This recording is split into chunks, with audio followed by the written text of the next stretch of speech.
क्यों चलते हैं। 3 में देखिए कह रहा है किसी समांतर श्रेणी में, पहला क्वेश्चन देखो, T3 बराबर है, तीसरा पद 15 है और 10 पदों का योगफल 125 है, तो इसका सार्वंतर और 10वां पद निकालना है। चलिए डी और आपको 10वां पद निकालना है। तो पहला तीसरे के पहले में यहाँ मान लेते हैं माना सॉरी अच्छे से लिख दूं, माना एपी का प्रथम पद ए तथा सारवंतर आपके पास तो दिया ही है डी है। तो चूंकि तीसरा पद इसका 15 कह रहा है तो यहाँ से a प्लस 2d बराबर में 15 लिख सकते हो ना, जैसे समीकरण 1। अच्छा 10 पदों का योगफल 125 कर रहा है, तो आप फॉर्मूला जानते हो ना, Sn बराबर होता है n/2 2a plus n minus 1 into D, ये ना होता है जी। यहाँ लगा दो 10/2 ब्रैकेट में 2a प्लस n के जगह 10 माइनस 1 और इंटू में d बराबर में 125। इसको काट दो 5 बार में, 5 को ले जाएंगे भाग में तो बच जाएगा 2a प्लस 9d बराबर में 25, 5 आके भाग करेगा तो ये समीकरण 2।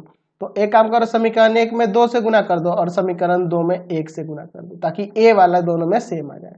चलिए तो लिखेंगे समीकरण 1 तथा 2 से, समीकरण 1 में आप 2 से गुना करोगे तो हो जाएगा 2a प्लस 4d बराबर 30, यहाँ 1 से गुना होगा तो यही रहेगा 2a प्लस 9d बराबर में 25। यहाँ साइन बदलते हैं, माइनस माइनस माइनस, यह कट जाएगा, यहाँ से माइनस का 5d बराबर में आपका 5, ठीक है, यानी कि d बराबर यहाँ से आपका माइनस का 1 आ जाएगा, d बराबर माइनस का 1।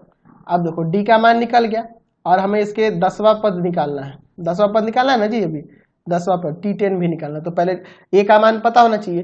तो यहाँ लिखेंगे d का मान समीकरण 1 में रखने पर,